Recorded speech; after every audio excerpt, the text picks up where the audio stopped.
നിർണായകമായ ഒരു പ്രതികരണം അത് ഇന്ന് കെ സുധാകരന്റേതാണ്. കെ സുധാകരൻ ഞാൻ എത്രയോ കെ സുധാകരന്റെ വീട്ടിൽ സ്ഥിരമായി വരുന്ന ആളാണ്. അദ്ദേഹത്തിന്റെ വീട്ടിൽ വരുന്നതിന് പ്രത്യേകിച്ച് സുധാകരന്റെ അനുയായി, സുധാകരനോട് ഒപ്പം എപ്പോഴും ഉണ്ടാവാറുള്ള മുഹമ്മദ് ഷമ്മാസ് ആണത്.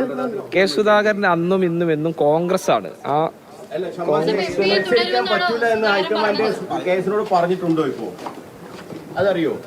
അല്ല, മത്സരിക്കണം, സുധാകരൻ മത്സരിക്കുന്നതാണോ ഷമ്മാസിന്റെ അഭിപ്രായം? ഇതൊന്നും പറയാൻ ഞാനാടല്ല. കോൺഗ്രസ് പാർട്ടി കൃത്യമായി കെ സുധാകരൻ കോൺഗ്രസ് ആണല്ലോ. അല്ല, എല്ലാ കാലത്തും സുധാകരനോടൊപ്പം തന്നെ നിൽക്കുമെന്ന് ഷമ്മാസ് മത്സരിക്കില്ല എന്ന് ഉറപ്പായോ കെ സുധാകരൻ? ഞാനാണല്ലോ ഹൈക്കമാൻഡ്.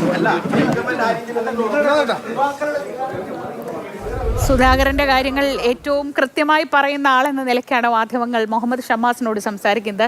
ഷമ്മാസ് എപ്പോഴും സുധാകരനൊപ്പം ഉള്ള ആളാണ്, സുധാകരന്റെ ഏറ്റവും അടുത്ത അനുയായി കൂടിയാണ്. അതുകൊണ്ടാണ് സ്വാഭാവികമായും എല്ലാവരും ഷമ്മാസിനോട് എന്തായി നിലപാട്, എന്താണ് തീരുമാനം എന്ന് ചോദിക്കുന്നത്.